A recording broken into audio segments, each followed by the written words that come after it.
90 రోజుల కోర్సు పూర్తి చేస్తే చాలు 100% ప్లేస్మెంట్ సపోర్ట్ తో సాఫ్ట్వేర్ జాబ్ మీ సొంతం. వెంటనే కోడ్ జ్ఞాన్ డెస్టినేషన్ ని సంప్రదించండి. Welcome to Sumanti. నేను మీ సుమంటి వినాయక్. మిథున రాశి వారికి కనుక మనం చూసుకుంటే కర్మ సిద్ధాంతం అసలు ఏం చెప్తుంది, సో పలానా కర్మ మనకు ఉంది అనేటువంటి విషయం ఎలా తెలుస్తుంది, ఎస్పెషల్లీ విమెన్ ఎలాంటి జాగ్రత్తలు పాటిస్తే ఆ కర్మను నాశనం చేయొచ్చు అనేది ఈరోజు మనతో పాటు వేదిక ఆస్ట్రాలజర్ ఉమా గారు ఉన్నారు. అది వారి మాట్లాడి తెలుసుకుందాం. నమస్కారం ఉమా గారు. నమస్తే నాగరాజు గారు. సార్, కర్మ సిద్ధాంతం అనేది జనరల్గా ఎన్ని రకాలుగా ఉంటుంది, దాని ఎఫెక్ట్స్ ఏ విధంగా ఉంటాయి, అండ్ మామూలుగా కనుక మనం చూస్తే మిథున రాశి వారికి ఏ విధంగా కూడా అవకాశం ఉంటుంది, ఎస్పెషల్లీ విమెన్కి? నాగరాజు గారు, ముఖ్యంగా కర్మ అనేటువంటి విషయం మనం మాట్లాడుతున్నామంటే దాంట్లో 3 రకాలుగా విభజించబడిందండి. సంచిత కర్మ అంటారు మొదటిది. అంటే మనం ఏదైతే జన్మల నుంచి మనం చేసినటువంటి పాపం ఉంటుందో, గతంలో మనం చేసినటువంటి పాపం ఉంటుందో, అది గతంలో అంటే పాస్ట్ డేస్ అవ్వచ్చు, లేకపోతే పూర్వ జన్మలు అవ్వచ్చు, కోటి జన్మల నుంచి చేసేటువంటి పాపాలు కానీ, మన వంశపారంపర్యంగా వచ్చేటువంటి పాప దోషాలు కానీ ఏమైనా ఉంటే, శాపాలు కానీ ఏమైనా ఉంటే, అవన్నీ కూడా సంచిత కర్మనే అంటారు. మన వంశపారంపర్యంగా వచ్చేటువంటిది మనం ఎందుకు అనుభవించాలి, నేను చేయని తప్పని చాలామంది అనుకుంటూ ఉంటారు నాగరాజు గారు. ఉదాహరణకి మనకి కార్తీక పురాణంలో ఒక కథ ఉంటుంది. ఏమిటనంటే, ఒక మహారాజు తన కూతుర్ని డబ్బు కోసం వేరే వరుడికి అమ్మినప్పుడు ఆ మహారాజు చనిపోయిన తర్వాత తన 7వ తరమైనటువంటి గొప్ప మహారాజు అతను, ఆ 7వ తరం మహారాజు ఏ పాపము చేయనటువంటి వాడు స్వర్గంలో ఉంటే అతన్ని కూడా తీసుకుని నరకంలో పెడతారు. నేనేం తప్పు చేశానయ్యి అంతకాలం తర్వాత స్వర్గంలోంచి మళ్ళీ నరకంలోకి తీసుకువెళ్ళారంటే, నీ 7వ తరంలో పుట్టినటువంటి మహారాజు దరిద్రంతో బాధపడుతూ డబ్బు కోసం తన కూతుర్ని అమ్మేశాడు, అందుకోసం నిన్ను కూడా తీసుకెళ్ళి లోపల పెట్టామని చెప్తారు. అంటే మనకు ఆ కర్మ అనుభవించే యోగం ఉంది కాబట్టే మన 7వ తరంలో ఆ మహారాజు జన్మించాడు. ప్రతిదీ కూడా ఒక ఇంటర్ లింక్ ఉంటుంది నాగరాజు గారు. అదేవిధంగా మనకు ఆ కర్మ అనుభవించే యోగం ఉంది కాబట్టే మనం మన తల్లి కడుపున, మన తండ్రి కడుపున, మన యొక్క ఫ్యామిలీ వాళ్ళకి సంబంధించిన దాంట్లోనే మనం పుడతాం. రుణానుబంధ రూపేణ పశుపతే సుతాలయ అంటారు. తప్పకుండా ఆ కర్మని ఎవరైనా అనుభవించాల్సిందే, మీరైనా నేనైనా, ఎవరు అతీతులు కాదు. అయితే ఈ సంచిత కర్మ వల్ల వచ్చేటువంటివి, ఇప్పుడు మన జీవితంలో పడేటువంటి కష్టాలన్నీ కూడా సంచిత ప్రారబ్ధ కర్మ వల్ల వస్తూ ఉంటాయి. మనం పూర్వజన్మ పాపము లేదా ఇప్పుడు చేసుకునేటువంటి పాపము, అయితే దీన్ని సంచిత కర్మ అంటారు. ఇక రెండవది ప్రారబ్ధ కర్మ అని ఉంటుంది. అంటే మనం ఈ జన్మలో మన చేతులారా మనం చేసుకునేటువంటి పాపాలు, స్వయంకృత అపరాధాలు అవ్వచ్చు, ఏదైనా అవ్వచ్చు. మనకి ఉద్యోగం వస్తుంది, మనం చదవట్లేదు, మనం ఒక కర్మ ప్రతి కర్మకి కూడా రిఫ్లెక్షన్ ఉంటుంది నాగరాజు గారు, ఖచ్చితంగా కనబడుతుంది. ఇప్పుడు ఎవరు చూడట్లేదు కదా, నేను ఒక దొంగతనం చేశాను అనుకోండి, అది ప్రారబ్ధ కర్మ. ఇప్పుడు ఈ జన్మలో ఇప్పుడు నేను చేసేటువంటి ప్రారబ్ధ కర్మ ఖచ్చితంగా ఏదో రోజు అది నాకు ఎఫెక్ట్ కొడుతుంది. అది ప్రారబ్ధ కర్మ. అది నేను ఇలా తెలుసో తెలియక నిప్పును ముట్టుకున్నాను అనుకుని కాలుతుందా లేదా, అదే ప్రారబ్ధ కర్మ. మనం ఏం చేస్తున్నామో దానికి అదే జన్మలో మనం అనుభవిస్తున్నామంటే అది ప్రారబ్ధ కర్మ. అయితే ఇక మూడవది ఆగామి కర్మ అని ఉంటుంది. అంటే ఏదైతే సంచిత కర్మ ఉందో, అంటే సంచిత కర్మ మనం ఎన్నో జన్మల నుంచి చేసిన పాపం అంతా ఒకేసారి మన మీదకి రాదండి. ఈ జన్మలో ఎంతైతే అనుభవించాలో అంతా అనుభవిస్తూ ఉంటాం. బ్యాలెన్స్ మిగతా ఉంటుంది కదా, రిమైనింగ్ అంతా ఉంటుంది కదా. ఆ సంచిత కర్మ ఇప్పుడు మనం చేసిన ప్రారబ్ధ కర్మ అంతా కలిపి ఆగామి కర్మగా రాబోయే రోజుల్లో మనం అనుభవిస్తాం. దీన్ని ఆగామి కర్మ అంటారు. ఈ 3 కర్మలు ప్రతి మనిషిని, ప్రతి రాశిలో ఉండేటువంటి వ్యక్తి మీద ఆధారపడి ఆ వ్యక్తి యొక్క జీవితాన్ని చిన్నాభిన్నం చేస్తూ ఉంటాయి, ఇబ్బందులు గురి చేస్తూ ఉంటాయి. ఏదైనా కష్టమైనా పడవచ్చు, సుఖమైనా పడవచ్చు, ప్రతిదీ కూడా కర్మ మీద ఆధారపడి ఉంటుంది. ఇప్పుడు మనం ఒక రాశి వారికి ఇలా ఉండబోతోంది అని చెప్తున్నప్పుడు ఆ రాశి వాళ్ళకి ఎందుకు కనెక్ట్ అవుతుందండి? ఉదాహరణకి మొన్న ఒక రాశి వాళ్ళ గురించి మనం చెప్పినప్పుడు ఎంతోమంది ఫోన్లు చేసి చాలా కరెక్ట్గా యాక్యురేట్గా చెప్పారండి. ఎలా జరుగుతుంది అదంతా కూడా. ఒక రాశి మీద ఎలాంటి కర్మ ప్రభావం పడుతుంది అనేటువంటిది కూడా జ్యోతిష్ శాస్త్రం నిర్దేశించింది. దాని ఆధారంగానే ఆ రాశి వాళ్ళకి ఎప్పుడు ఎలాంటి సమస్యలు వస్తున్నాయో మనం క్లారిటీగా చెప్పొచ్చు. ఓకే, మిథున రాశి వారికి ఎలా ఉండే అవకాశం ఉంటుందని, అంటే ప్రస్తుతం ఏ కర్మ నడుస్తుందని అనుకోవాలి, ఎలా గుర్తించాలి దాన్ని? ఈ యొక్క కర్మలు, నేను వివరించినటువంటి కర్మలన్నీ కూడా నాగరాజు గారు ఈ మిథున రాశి వాళ్ళకి ఎన్నో రకాలుగా ఇబ్బంది చేస్తుంటాయి. మొదటగా సంచిత కర్మ అనేటువంటిది మిథున రాశి మీద ఎలాంటి ప్రభావాలు చూపిస్తుందో కొంచెం మీకు చెప్తాను, సిమ్టమ్స్ అవి కూడా. సో మొదటగా ఈ యొక్క మిథున రాశి వాళ్ళకి వైవాహిక జీవితం మీద ఇబ్బంది చూపిస్తుంది. మిథున రాశికి సంబంధించిన స్త్రీలు మీరు ఆత్మవిమర్శ చేసుకోండి, వైవాహిక జీవితంలో మీకు సమస్యలు ఎదురవుతాయి. భార్యాభర్తల సంబంధం మధ్యలో ఎన్నో ఆటంకాలు, మనస్పర్ధలు అన్నీ సంభవిస్తూ ఉంటాయి. భర్త అనేటువంటి రిలేషన్ ఒక ఆర్టిఫిషియల్గా మారిపోతుంది. బికాజ్ ఎవరో 3వ వ్యక్తి ఇన్ఫ్లుయెన్స్ వల్ల, ఎయిదర్ అత్తగారు అవ్వచ్చు, ఎవరైనా అవ్వచ్చు. వారి యొక్క ఇన్ఫ్లుయెన్స్ వల్ల ఒక ఒక మెకానికల్ రిలేషన్ అంతే, ఆ ప్రేమ ఆప్యాయతలు తగ్గిపోతాయి. అదేవిధంగా వీళ్ళు బిజినెస్ చేసేటువంటి యోగం మిథున రాశి వాళ్ళకి అద్భుతంగా ఉంటుంది. వీళ్ళు వెరీ క్రియేటివ్ అండి. అంతటి అద్భుతమైన స్కిల్స్తో జన్మించిన వాళ్ళు మిథున రాశి వాళ్ళు. ఇంతటి క్రియేటివ్ పీపుల్ అయినటువంటి మిథున రాశి వాళ్ళకి వాళ్ళ క్రియేటివ్ లెవెల్స్ డైల్యూట్ అయిపోతాయి. వాళ్ళ క్రియేటివ్ లెవెల్స్ ఏవి పనిచేయవు. అదేవిధంగా వ్యాపారం ఆగిపోతుంది, అంటే కస్టమర్స్ రావడం తగ్గిపోతుంది, వ్యాపార వశీకరణం తగ్గిపోతుంది. అంటే వ్యాపారం ఎప్పుడు కూడా 10 మందితో కలకల్లాడుతూ ఉంటే అది వశీకరణం అవుతున్నట్టు. సో ఐశ్వర్యం తగ్గిపోతుంది. ఎందుకంటే మిథున రాశి వాళ్ళు, స్త్రీలు ఎస్పెషల్గా ఆడవాళ్ళు అయినప్పటికీ కూడా వడ్డీ వ్యాపారంలో గొప్పగా రాణిస్తారని మనం చెప్పుకున్నాం. వ్యాపారంలో అద్భుతంగా రాణిస్తారని చెప్పుకున్నాం. తర్వాత వ్యాపారంలో కూడా నెట్వర్క్ మార్కెటింగ్ అవ్వచ్చు, లేకపోతే జాబ్ చేసే వాళ్ళు కూడా నాకు జాబే కావాలనుకునే వాళ్ళు బ్యాంకింగ్ సెక్టార్లో అకౌంటెంట్స్ కింద, ఫండ్ మేనేజర్స్ కింద, లేకపోతే సిఏ చార్టెడ్ అకౌంటెంట్స్ కింద, లేకపోతే ఇక గురుడికి స్పిరిచువల్ టీచర్స్ కింద, ఆస్ట్రాలజర్స్ కింద అద్భుతమైనటువంటి లైఫ్ని వీళ్ళు కూర్చుని సంపాదించగలిగేటువంటి యోగాన్ని మిథున రాశి వాళ్ళకి ఖచ్చితంగా ఉంటుంది. ఎయిదర్ స్త్రీలు అవ్వచ్చు, అది పురుషులు అవ్వచ్చు.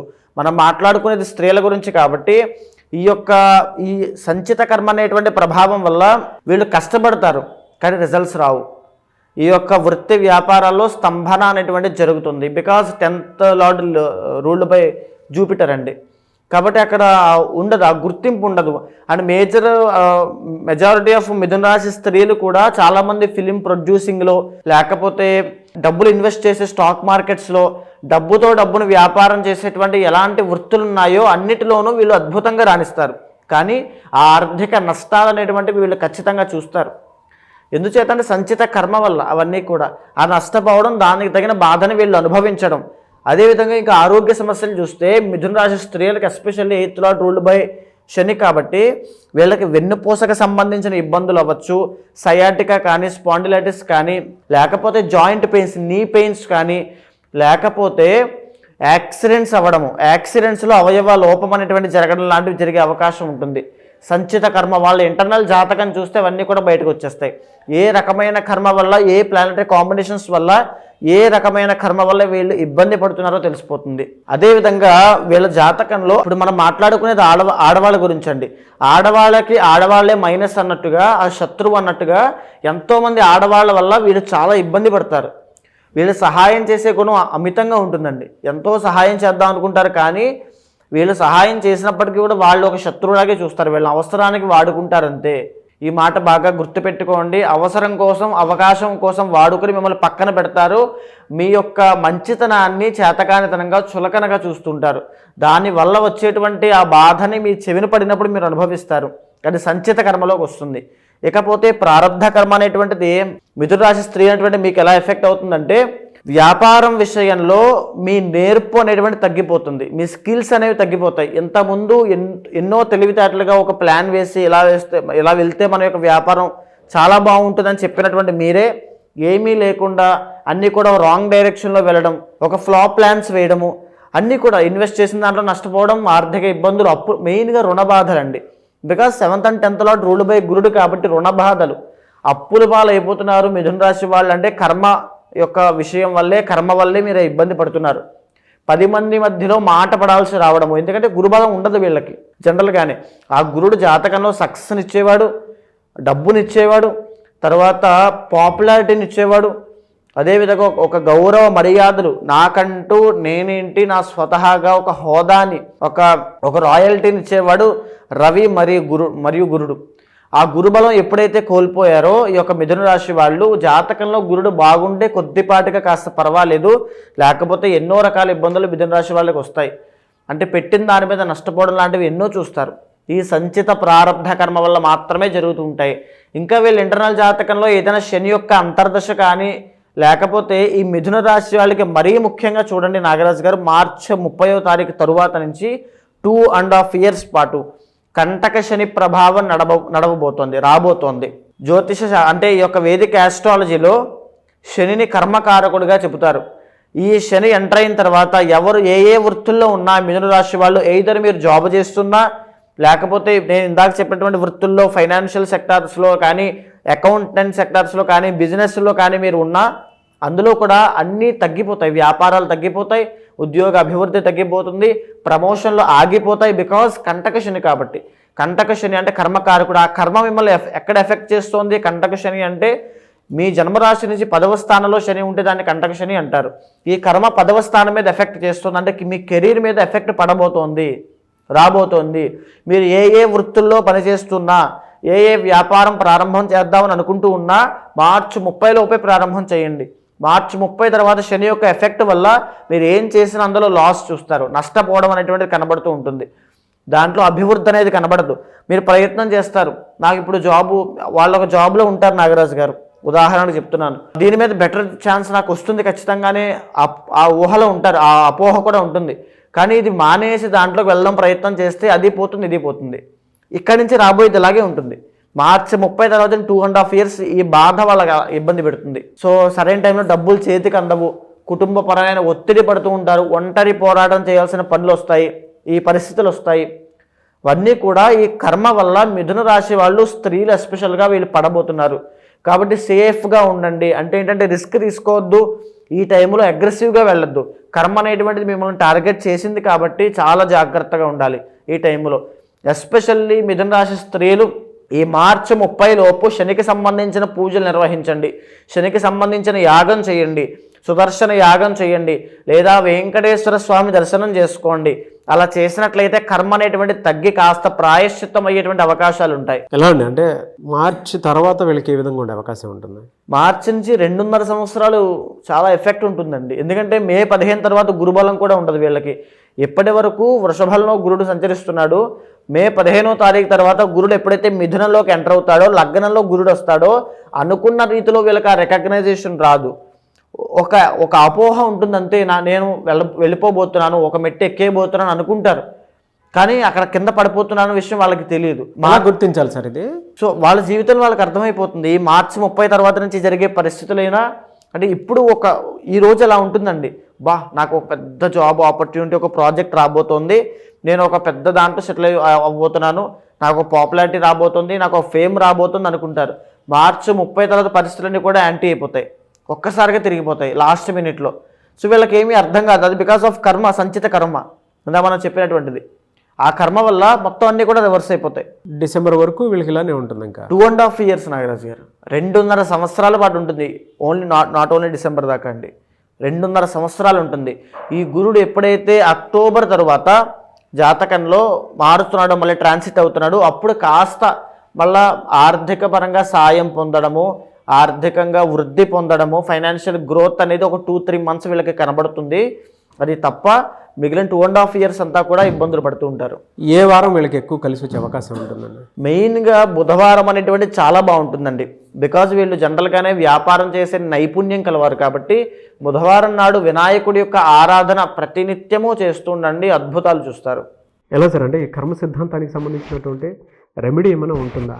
ఈ ఫిబ్రవరి 26వ తారీఖున నాగరాజు గారు మహాశివరాత్రి అయింది. జన్మకొక శివరాత్రి అంటారు. అంటే ఈ మహాశివరాత్రిని పురస్కరించుకుని నేను చేసేటువంటి కర్మ నివారణ అవ్వడం కోసం చేసే రుద్రయాగంలో పాల్గొమని చెప్పండి. ఎవరైనా సరే, ఏ ఇండివిజువల్లో అయినా సరే, అంటే మీ కర్మ మీదే, మీ భార్య కర్మ మీ భార్యదే, ఎవరి కర్మ వాళ్ళదే. ఎవరైతే రుద్రయాగంలో పాల్గొంటారో వాళ్ళు జన్మలతో చేసినటువంటి సంచిత కర్మ అయినా, వాడు తెలుసో తెలియకో ఈ జన్మలో ఏదో తెలియని పాపం చేసినటువంటి ప్రారబ్ధ కర్మ వల్ల వచ్చే కష్టాలైనా తొలగిపోతాయి. ఉదాహరణకి ఒక వ్యక్తి ఉంటారండి, ఎంతో సంపాదిస్తూ ఉంటాడు, కానీ ఒక్క రూపాయి కూడా నిలబడదు. అవన్నీ కూడా ఇంట్లో ఉండేటువంటి వాళ్ళ ఆరోగ్య సమస్యలకి, వాళ్ళ చదువులకి, వాళ్ళ కష్టాలకి, వాళ్ళ కోరికలకి అన్నీ దానం చేస్తూనే ఉంటాడు. శ్రమదానం అవుతుంది, అన్నీ అయిపోతూనే ఉంటే జీవితం అలసి సొలసిపోతుంది తప్ప అతను ఏమాత్రం అనుభవించలేడు. అది కూడా ఒక కర్మే. జీవితాంతము మనశ్శాంతి లేకుండా అందరి కోసం కష్టపడడం కూడా ఒక కర్మే. ఎంత సంపాదన ఉన్నప్పటికీ కూడా తినడానికి తిన్న తర్వాత అరగకపోవడము, ఆ డయాబెటీస్ అవ్వచ్చు, బీపీ అవ్వచ్చు, ఇవన్నీ కూడా ఎక్కడి నుంచి వస్తున్నాయండి? సంచిత ప్రారబ్ధ కర్మల వల్లే వస్తున్నాయి. ఎప్పుడైతే కర్మ అనేటువంటిది నాశనం అవుతుందో ఆరోగ్యపరంగా ఒక మెరుగైన జీవితం ఉంటుంది. అదేవిధంగా ఒక మ్యారీడ్ లైఫ్లో ఇబ్బందులు వస్తున్నాయి, మాంగళ్య దోషం ఎందుచేత వస్తుంది అంటే సంచిత కర్మ వల్లే వస్తుంది. ఆ సంచిత కర్మ పోతేనే ఈ మాంగళ్య దోషం పోతుంది. 33 సంవత్సరాల దాకా వివాహం కావట్లేదు అంటే ఎందుచేత కావట్లేదు అంటే సంచిత కర్మ వల్లే కావడం లేదు. ఎప్పుడైతే కర్మ అనేటువంటిది నాశనం అవుతుందో, మూలమైనటువంటి కర్మ నాశనం జరిగినప్పుడు ఎలాంటి కోరికలు తీరాలన్నా తీరుతాయి, ఎలాంటి సమస్యలు పోవాలన్నా పోతాయి. మీరు ఇప్పుడే అన్నారు యజ్ఞాలు, యాగాలు, హోమాలు లాంటి లేదంటే పూజలు చేస్తే కర్మ నాశనం అవుతుంది అని. అండ్ ఇందాక ఒక మాట కూడా అంటం జరిగింది, కర్మను అనుభవిస్తేనే పోతుంది అని. అవునండి, అనుభవిస్తేనే పోతుంది అని చెప్పేసి అంటూ ఉన్నారు. అంటే పూజలు, యాగాలు చేస్తే నాశనం చేయొచ్చు అని చెప్పి, కర్మను నాశనం చేసేయచ్చు అని చెప్పేసి అంటూ ఉన్నారు. ఎలా అది? ఇక్కడ ముఖ్యంగా నాగరాజు గారు చాలామందికి ఉన్నటువంటి సందేహమే ఇది. అంటే కర్మ అనేటువంటిది అనుభవిస్తేనే పోతుంది కదా, మన కర్మ మనం అనుభవించాలి కానీ పూజలు చేస్తే ఎందుకు పోతుంది అని చాలామంది అనుకుంటూ ఉంటారు. ఉదాహరణకి ఒక మార్కండేయుడు అనేటువంటి ఒక మహాశివభక్తుడు, ఆయనకి 8 సంవత్సరాల వయసు ఉంది. ఆయన శివుడికి విపరీతమైనటువంటి ఆరాధన అంటే అభిషేకం చేస్తూ స్వామి యొక్క తపస్సులో, స్వామి యొక్క భక్తిలో మునిగి ఉన్నాడు. మునిగి ఉన్నప్పుడు ఆయన యొక్క ఆయుష్ అనేటువంటిది కంప్లీట్ అయిపోయింది. యమధర్మరాజు అంటే ప్రాణం తీసేటువంటి యమధర్మరాజు యమపాశంతో సహా వచ్చి, నాయన మార్కండేయ బయటికి రా, నీ ఆయుష్ పూర్తయిపోయింది, నీ ప్రాణం తీసుకెళ్లేటువంటి సమయం ఆసన్నమైంది, నువ్వు బయటికి రా అని పిలిస్తే, నేను రాను, నాకు నా పూజ శివ పూజ అయ్యేంత వరకు నేను బయటికి రాను అంటాడు. ఓకే, శివ పూజ ఎప్పుడు అవుతుంది అని యమధర్మరాజు అడిగితే, నా తల్లిదండ్రులు ముక్తికి వెళ్ళేంత వరకు కూడా నా శివ పూజ అవ్వదు అని చెప్తాడు. అయితే ఇలాంటి ఆటలన్నీ సాగవు, నీ ఆయుష్ కంప్లీట్ అయిపోయింది, నువ్వు శివుడి దగ్గర ఉంటే ఏంటి, ఎవరి దగ్గర ఉంటే ఏంటి అని చెప్పి ఆ యమపాశాన్ని విసురుతాడు. అప్పుడు మార్కండేయుడు భక్తితో శివుణ్ణి ఆలింగనం చేసుకుని చంద్రశేఖర చంద్రశేఖర చంద్రశేఖర పాహిమామని చంద్రశేఖరాష్టకం పాడితే, శివుడు శివలింగంలోంచి ఉద్భవించి ఎడంకాలతో యమధర్మరాజుని గుండెల మీద ఒక్క తన్నుతాడు. నా భక్తుణ్ణి నువ్వెవడరా ముట్టుకోవడానికని అని తన్ని ఆ మార్కండేయును చిరంజీవిగా చేస్తాడు. ఈ సృష్టి ఉన్నంత కాలము నువ్వు బ్రతికే ఉంటావు, నిన్ను ఆపేవాళ్ళు లేడని. ఇక్కడ ఈ కథలో కనిపించేటువంటి మార్కండేయుడు జీవుడు, వచ్చినటువంటి యమధర్మరాజు కర్మ, వచ్చినటువంటి శివుడే మన భక్తి, మనం చేసేటువంటి పూజ. అంటే ఈ మార్కండేయుడికి ఏదైతే తన సంచిత పాపకర్మ వల్ల ఆయుష్ అయిపోయిందో, ఆ కర్మ వల్లనే ఆయుష్ తీయడానికి యమధర్మరాజు వచ్చాడు. ఏదైతే ప్రారబ్ధ కర్మ అంటే ఇప్పుడు తను చేసుకునేటువంటి భక్తి, ఆ పూజ, ఆ యొక్క స్వామి యొక్క కటాక్షం ఏదైతే ఉందో, స్వామి ఆ భక్తి రూపంలో వచ్చి కర్మని నాశనం చేసిందా చేయలేదా? అవును. భక్తి అనేటువంటి ఒక మాధ్యమంగా మారి కలియుగంలో ఈ పూజల రూపంలో మన కర్మ అనేటువంటిది నాశనం అవుతూ ఉంటుంది. సో అందుకే మీరు 26న కర్మ నివారణ అవ్వడం కోసం రుద్రయాగం అనేటువంటి చేయడం జరుగుతోంది. ఎవ్వరు పాల్గొన్నా సరే వాళ్ళందరికీ కూడా సంచిత ప్రారబ్ధ కర్మ పోయేటట్టుగా ఆ రుద్రయాగంలో సంకల్పం చెప్పడం వల్ల ఏదైతే ఒక మనిషి ఆ మోయలేనటువంటి కర్మ బరువు ఉంటుందో దానిని ఆ తక్షణ మరుక్షణం నుంచి ఆ కర్మ అనేటువంటిది నాశనం అయిపోతుంది. సో ఎవరన్నా అప్రోచ్ అవ్వాలి అనుకుంటే ఎలా అండి? మీకు కింద కనిపించేటువంటి నెంబర్కి కాంటాక్ట్ అయితే మా వాళ్ళు మీకు పూర్తిగా వివరాలన్నీ ఇస్తారు, దానికి సంబంధించిన వివరాలన్నీ కూడా చెప్తారు. ఖచ్చితంగా కాంటాక్ట్ అవ్వండి. ఏ విషయాలు కూడా, ఏ నియమాలు పాటించాలి, ఏ మంత్రజపం చేయాలో కూడా స్వయంగా నేనే చెబుతాను. ఎనీవే సార్, థ్యాంక్ యూ అండి, థ్యాంక్ యూ సో మచ్ అమ్మ గారు. నమస్తే. చూసారు కదండి వీడియో. ఈ వీడియోపై మీ అభిప్రాయాన్ని కమెంట్ బాక్స్లో పోస్ట్ చేయండి. అండ్ ముఖ్యంగా మీరు కనుక 26న అది కూడా మహాశివరాత్రి రోజు జరిగేటువంటి రుద్రయాగంలో పాల్గొనాలి అనుకుంటే స్క్రీన్ మీద మీకు కాంటాక్ట్ నెంబర్ కనిపిస్తుంది ఉమా గారిది. దానికి మీరు కాల్ ఆర్ మెసేజ్ వాట్సాప్ చేసి ఆ ప్రాసెస్ ఏంటో తెలుసుకోవాలి అనుకుంటే కూడా తెలుసుకోవచ్చు.